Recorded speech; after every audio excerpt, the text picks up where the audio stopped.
Now we've got some guys that I think have a chance to really track some momentum going into the week here. And one of them at the top of our list here is a defensive lineman from Illinois who's got rare athletic ability. Jahad Ward, he's a guy that when we showed up at the Senior Bowl, you're like, man, who is the guy with the orange helmet making all the plays? Big body, nice frame, very athletic for his side.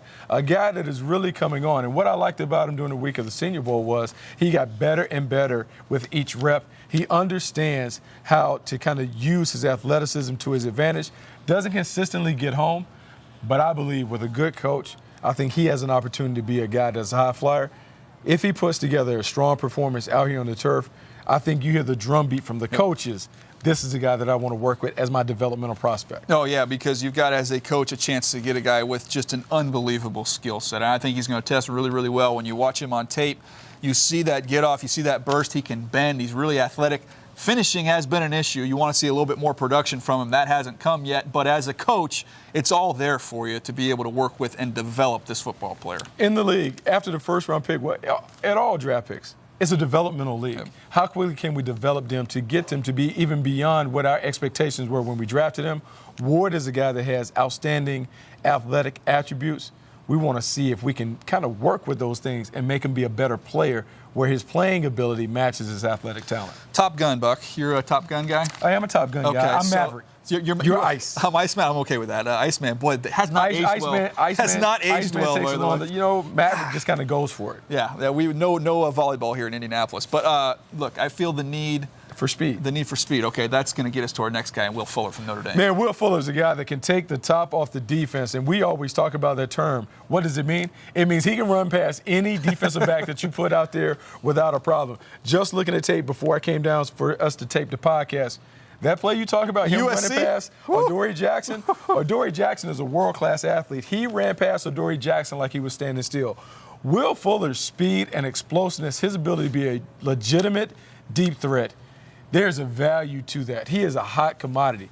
If he catches the ball well, that conversation, because I don't know if there's a unanimous choice as the number one receiver in this draft.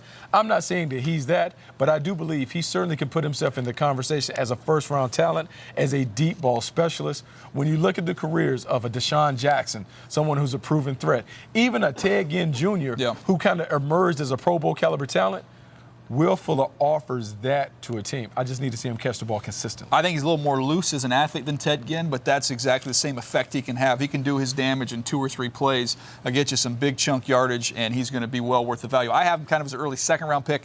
Would not surprise me in the least if he ended up vaulting his way all the way to the 29 touchdowns the last 2 years. Yeah. That is crazy production, and he did it in an offense that's not necessarily a gimmicky, tricky offense. He blows past people all day, every day. Tremendous talent. All right, we talked about the speed with Will Fuller. Now I'm anxious to see the speed of the next player here in William Jackson, the corner from Houston, because I really like what I see on tape. A really tough physical player with great ball skills. If he can run a decent time here, we talked about that 4.55 being that magical number. If he can get in that 4.52, maybe even get in that 4.49 area, I think he's got a chance to really kind of vault himself up in the mix. This is a guy, had a chance to watch him against Florida State at the Chick-fil-A Bowl.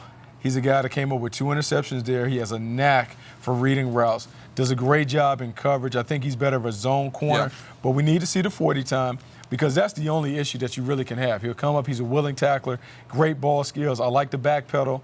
It's just the long speed. Because imagine, if I got a Will Jackson having to deal with a Will Fuller, Will on Will. I need to make sure Will can cover Will. Guy. Yeah, so William Jackson has an opportunity to help himself because some of the other guys that are behind, who we talk about, Jalen Ramsey and Vernon Hargreaves, those guys aren't accomplished in terms of the ball skills. He has a chance to put himself in the conversation as a guy that's worthy of being a first-round pick. Reminds me of Bashad Breeland, who I like coming out of Clemson, who is a tall, long corner, has done a nice job with the Washington Redskins early on in his career there. Now we talk about speed at the receiver position, maybe question with the corner. We go to a linebacker. Speed is not an issue for Deion Jones at LSU. No, Deion Jones, look, he showed up. He's a spectacular talent, showed up at the Senior Bowl. You can see him run around. You can see the run and chase.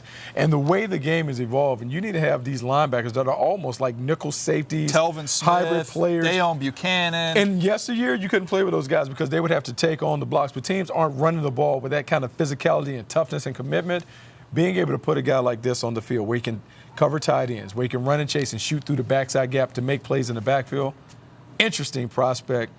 that speed is going to catch someone's attention. All right, we've got yogurt in play. Now let's go granola bar.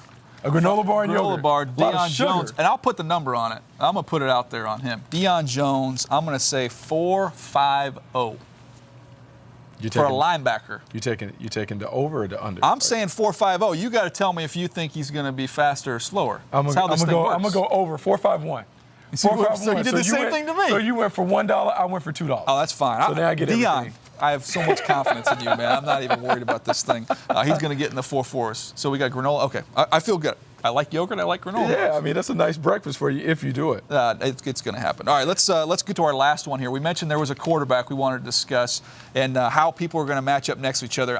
I'll go on record right now, before they even take the field, that once the quarterback throwing session is over, the name that we'll all be talking about, just in terms of how he let the football fly out of his hand, is this man right here, Cardale Jones from Ohio State. I mean, I believe you. I'm with you. You know, it's funny. A year ago, we were talking about this guy possibly being the third quarterback off the board. I think he would have been. And he probably should have been based on what the small sample size showed.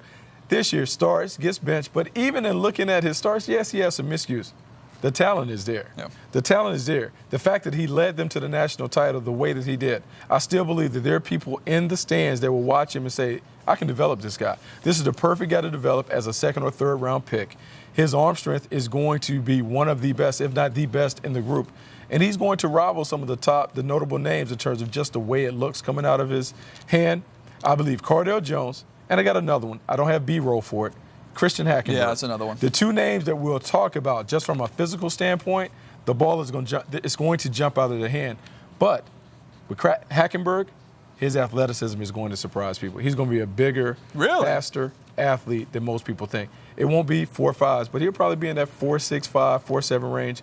The vertical and stuff is going to look good, and he's going to come out here looking like a Greek god. He is going to be the guy that all the old school quarterback coaches say, that's what my quarterback should look like.